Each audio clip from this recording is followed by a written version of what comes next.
정치 현안을 두 남자의 국대급 입담으로 풀어봅니다. 신인규의 신, 문성호의 문 해서 신문고. 신인규 변호사, 문성호 개혁신당 선임 대변인 두 분 모셨습니다. 어서 오십시오. 어서 오세요. 네, 안녕하세요. 안녕하십니까. 일단 우리 문성호 대변인 다시 대변인 복귀하신 소감 한 말씀? 그러니까 뭐 저희 당이 조금 혼란이 있었는데 이런 게 빠르게 정리가 되고 해서 저도 당내에서 이제 제자리를 찾고 저희가 이제 또 다시 지금 이 정말 엄중한 국면이지 않습니까? 네. 이 탄핵이 인용이 되느냐 마느냐 하는 이 엄중한 시기에 빠르게 재정비를 할 수 있었던 것에 대해서 굉장히 기쁘게 생각하고 있습니다. 네, 알겠습니다. 자, 축하드리고요. 네. 자, 이제 요즘 여론조사 한번 볼게요. 정당 지지율을 살펴보면은 비상계엄으로 인한 탄핵 심판 전국임에도 불구하고 국민의힘과 더불어민주당이 오차범위 안에서 엎치락 뒤치락하고 있는 모양새인데 먼저 한국 갤럽조사 한번 신 변호사님 한번 설명 한번 부탁드려도 될까요? 네. 예, 갤럽에서 이제 조사를 하면 네. 상당히 응답률이 높고 좀 네. 신뢰가 많이 높은 그렇죠. 여론조사 기관으로 네. 알려져 있는데 이제 국민의힘이 정당 지지율이 39% 그리고 민주당이 38% 포인트로 네, 네. 나와서 이제 엎치락 뒤치락 하고 있고 네. 네. 또 정권 교체에 대한 여론이 상대적으로 높기는 합니다만은 네. 한 11% 차이가 나는데 네. 정권 정권 교체 51% 유지 40% 현재 이 정도로 나오는 걸로 알려져 있습니다. 우리 신 변호사님 보기에는 왜 이런 그 조사가 나오는 것 같아요? 결과가 나오는 것 같아요. 우선은 저는 사실 지금의 상황을 좀 저는 전제를 하고 싶은데 네. 지금 아직 윤석열 대통령의 내란 혐의에 대해서 형사재판으로 치면은 변론 준비 기일도 아직 안 열린 상황이거든요. 그런 거죠. 네. 그러니까 달리 말하면 그 윤석열 대통령의 친위 쿠데타 혐의에 대해서 네. 아직 아무것도 해결된 게 없는 상황인 겁니다. 네. 그렇다면 많은 분들은 이 불법 계엄을 경험하면서 또 한 번 계엄이 이 땅에 일어나면 네. 어떡하지라는 그 불안을 가지고 지금 네. 계시기 때문에 지금 상황에 조기 대선을 말하고 대선 운운을 하게 되면 전 국민들과 일단은 너무나도 큰 인식의 괴리를 가질 수밖에 없다. 네. 그런 상황에서 지금 국민의힘을 비롯해서 윤석열 대통령 측에 있는 분들이 어떤 의도인지는 모르겠지만 지속적으로 차기 대권에 관한 이야기들을 많이 꺼냈었어요. 네. 그렇기 때문에 저는 약간의 바이어스가 껴있다라고 생각이 들고 언제부터가 본격이냐. 저는 이제 탄핵이 선고되면 그러니까 네. 파면이 인용돼서 정말 조기 대선이 확실시 되면 저는 그때부터는 이제 대선 모드로 전환이 되기 때문에 지금의 이렇게 양당이 붙어있는 지지율은 조금씩 전 차이가 더 벌어질 수밖에 없는 게 현실이다. 네. 그렇게 생각합니다. 일단 조사 기호 잠깐만 말씀드릴게요. 한국 갤럽 조사였고요. 11일에서 13일 전국 18세 이상 남녀 1,004명 대상으로 무산 전화 면접 통해 조사했습니다. 중앙선거여론조사 심의위원회 홈페이지에 나와 있습니다. 그럼 오늘 나온 리얼미터 조사도 좀 보겠습니다. 우리 문 대변인님께. 국민의힘에 밀리던 민주당 지지율이 다시 앞선 걸로 나왔거든요. 탄핵 심판 변론을 지켜보면서 다시 정권 교체와 민주당 지지율이 오르는 상황이라는 분석이던데요. 어떻게 보셨습니까? 그러니까 지금 계속 엎치락뒤치락 했던 것은 이어져 왔던 현상이기 때문에 지금의 뭔가 특별한 것이 있어서 이런 결과가 나왔다고 생각하지는 않고요. 네. 네. 앞서 신인규 변호사님이 얘기하신 거에서 저는 조금 달리 생각하는 게 오히려 지금 일반 국민들에게서는 그 계엄 전국 이후에 이제 대통령이 구속이 되고 탄핵 심판이 진행이 되면서 이 탄핵이 인용될 거라고 생각들을 하세요. 일반적인 국민들은 대부분. 그러다 보니까 이분들은 오히려 지금이 이 나중에 올 조기 대선 국면에 대한 지지율이라고 저는 생각을 합니다. 그렇기 때문에 처음에 이제 계엄이 일어났을 경우에 계엄을 지지하지 않는다라는 조사가 굉장히 높게 나왔고 지금도 사실 그 자체만 조사를 하면은 높게 나옵니다. 계엄에 대해서 반대한다는 여론이요. 네. 그런데 이후에 왜 지지율에서는 그렇게 나오지 않느냐. 과거와 같이 민주당과 국힘, 보수와 진보가 엎치락뒤치락하게 나오냐. 네. 그러니까 이 이후의 지지는 결국에는 앞으로 있을 조기 대선에 대한 지지율이라고 저는 생각을 합니다. 그리고 이제 아까 전에 국힘 쪽에서 조기 대선에 대해서 뭔가 이야기를 한다고 하셨지만 사실 조기 대선에 대해서 제일 많이 이야기하고 있는 건 저희 개혁신당하고 민주당 쪽이라고 네. 저는 생각을 하거든요. 그러니까 오히려 조기 대선 국면으로 국민들의 어떤 그 쟁점이 넘어갔기 때문에 앞으로 조기 대선에 따른 앞으로의 정권을 누구에게 줄 것인가의 지지율이 여기에 나오는 것이라고 생각합니다. 그 문 대변인 생각은 선결집하고 있다라고 네. 이렇게 보면 된다는 거죠. 네네. 리얼미터 조사는 앞서 일부에 인용을 했고요. 네네. 네. 자. 그러면은 이제 두 조사에서 특히 이제 우리가 좀 좁혀서 2030 연령대 한번 확대해서 좀 볼게요. 갤럽 조사의 경우에 이제 비상계엄과 탄핵 정국 전이었던 지난해 11월에는 10%에 머물던 20대 지지율이 30%대까지 올랐고 30대도 마찬가지죠. 지난 11월에는 20%였는데 이번 조사에서 35가 나왔습니다. 그러니까 2030이 국민의힘 전체 지지도를 견인하고 있고 또 뒷받침하고도 있다 이런 얘기가 나오는데 우리 신 변호사님 해석이 좀 궁금합니다. 그러니까 이 부분은 사실 2030 세대를 전 충분히 나눠볼 수 있다고 생각합니다. 뭐 결국에는 우리가 기준이 있어야 네네. 어떤 특정한 군을 결집할 수 있기 때문에 나눠볼 수 있는데 과거와 지금이 가장 다른 점은 제가 아까 대선을 그 대변인으로 뛰었을 때, 그러니까 지금으로 한 4년 전이죠. 그렇죠. 그때만 해도 사실은 이준석 의원에 대한 국민적 열망이 상당히 모여 있었습니다. 그렇기 때문에 2030 특히나 이 남성들의 높은 표심과 투표에 관한 이런 효능감이라고 할까요? 네. 이게 그냥 덩어리채로 좀 움직여 다녔던 경향이 많이 컸습니다. 네. 근데 지금 그 부분이 상당히 이준석 의원의 리더십의 부재 내지는 실패를 통해서 이제는 좀 파편화되는 경향을 좀 피하기 어렵다. 흩어졌다. 그렇다 보니까 사실 이런 결과는 이게 지금 국민의힘의 지지율이 올라간 거거든요. 그러니까 누가 가장 이게 뼈 아플 거냐면 아마 뭐 개혁신당 문성호 대변인 앞에 계셔서 좀 죄송하지만 개혁신당이 이거 굉장히 좀 뼈 아플 거예요. 그러니까 본인들이 가져가 있었고 원래 이준석 의원이 가지고 있던 그 지지층이 이제 국민의힘 쪽으로 붙어버리는 이제 이런 결과이기 때문에 네. 사실 이게 국민의힘이 저는 자정작용을 잃었고 이게 보수 정당으로서 앞으로도 향후에 전 명맥을 이어가기 매우 어려운 상황이라고 생각하거든요. 네. 그렇다면 이것이 대선 국면에서 과거 윤석열 대통령을 만들었던 그 대선 때처럼 무슨 세대 포위론이라든지 세대 결합론처럼 어떻게 덩어리로 가서 붙는 경우는 이제는 매우 힘들 것 같고 네. 아마 이제 차제의 그 대선 국면이 열리면 그때 가서 구도를 보고 인물 경쟁력을 통해서 아마 각자 좀 판단하는 파편화되는 경향이 좀 나올 것이다. 그래서 전 이 결과를 놓고 국민의힘이 만약에 또 좋아한다면은 상당한 좀 오산이 될 것이다. 저는 그렇게 생각합니다. 근데 이 남성과 여성의 생각이 갈리는 것도 좀 특징으로 보여졌습니다. 여러 여론조사 결과를 보면은 2030 여성들이 가장 지지했던 정당은 민주당이었었죠. 이 과거형으로 지금 말씀드렸습니다. 여기에 대해서 어떻게 생각하십니까? 그러니까 이게 앞서 얘기하신 것과 같이 지금 2030의 이런 지지율의 갈림은 과거 진짜 뭐 호남 영남에 갈리듯이 성별로서 갈리고 있습니다. 그러니까 이게 시작됐던 것이 뭐 문재인 정부 때부터 굉장히 격화되기 시작했는데 그 당시에 이제 문재인 정부에서 흔히 얘기하는 친여성주의 정책 이런 페미니즘 정책을 워낙 많이 펼치다 보니까 여기에 대한 반자극으로 남성들에게 지지율을 많이 잃어버린 것이거든요. 그런데 이제 이 전까지는 그렇다면은 반대로 국힘에서는 그럼 뭐 젊은 남성들에게 친화적인 어떤 정책을 실행했느냐? 전혀 그렇지 않거든요. 그렇기 때문에 이 지지율이 어디도 가지 못하고 좀 계류를 했었다가 그 당시에 이제 그 지지율을 잡았던 것이 앞서 얘기하셨던 당시 국민의힘 대표였던 이준석 대표가 잡았던 거거든요.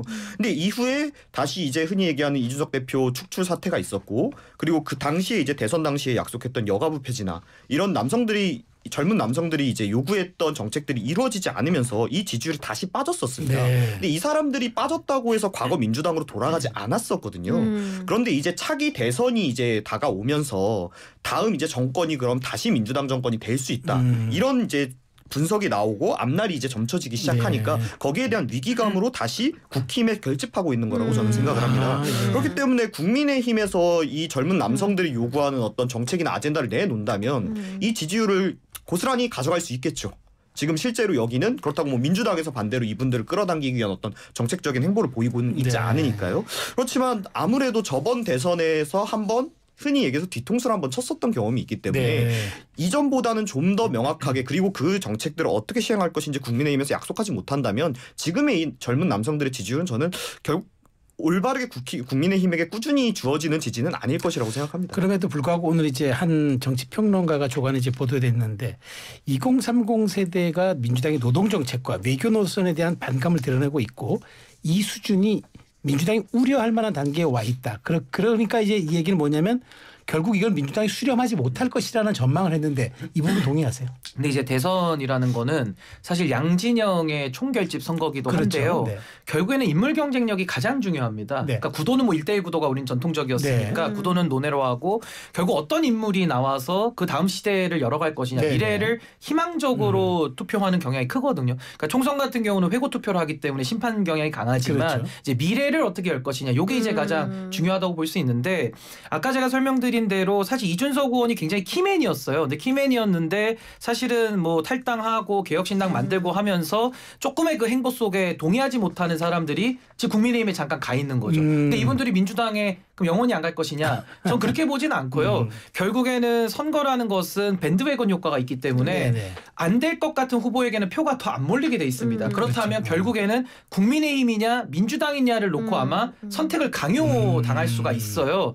그랬을 때 이제 지난 대선 때도 회고해 보시면 뭐 차악 투표다 이런 얘기를 많이 하잖아요. 네. 누가 조금 덜 나쁘냐. 나쁘겠느냐 이제 이런 기준을 가지고 네. 이제 아마 투표를 전 네. 하게 될 것으로 보여지고 그런 차원에서는 아마 2030 세대가 투표율이 뭐 지난번처럼 이렇게 많이 높게 나오지 않을 가능성이 매우 높고 나온다고 하면은 양당의 후보 중에서 누구를 조금 더 선호하느냐 네. 이걸 가지고 저는 그래서 아까 말씀드린 대로 2030의 표심이 과거처럼 덩어리로 움직이지 않고 이제는 파편화돼서 개별적으로 움직일 것이다. 네. 그러면 이제 선거적인 면에서는 영향력은 줄어드는 것이죠. 과거와 네, 같이. 네. 과거와는 같지 않을 네. 수밖에 없는 구조적인 한계가 있다. 저 그렇게 예, 봅니다. 말씀 중에 지금은 국민의힘에 있지만 더불어민주당으로 돌아가지 않다는 걸 보장 못한다고 하신 분이 누구 같으세요?